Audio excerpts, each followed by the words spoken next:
台南家宝山是了也做哩要来办夜祭，感谢祖灵。也本地是要来传猪仔来拜，却受到非洲猪仔禁令影响。所以这回呢，第一摆改用米糕切来捏猪仔形代替真正猪。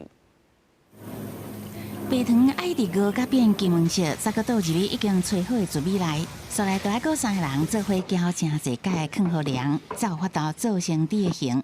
看起来敢若简单做，毋过爱真侪幼路爱注意，才会当甲一只米糕猪做好。这个米糕猪就是24暗时东山结背酸西拉牙祭典要使用的猪仔。虽然米糕猪是临时赶做的，毋过会当为文化出力，嘛是尽力来做。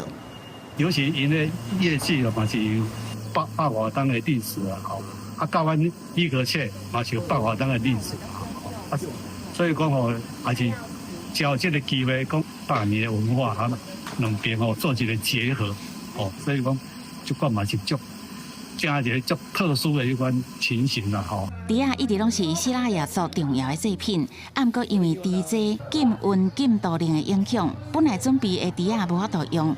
拜猪的仪式把变作难题，后来再透过市政府文化局协调，临时找到东山师傅斗3工，赶做3只米糕猪，让祭典顺利进行。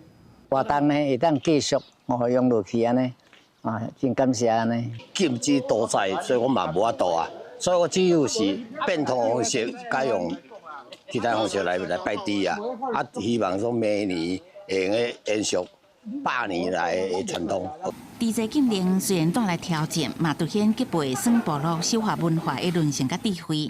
这场跨界合作，会当讲是一场无形文化资产的支援行动。台南市政府表示，会甲部落斗3工，共度疫情的难关，守护这项珍贵的文化传统。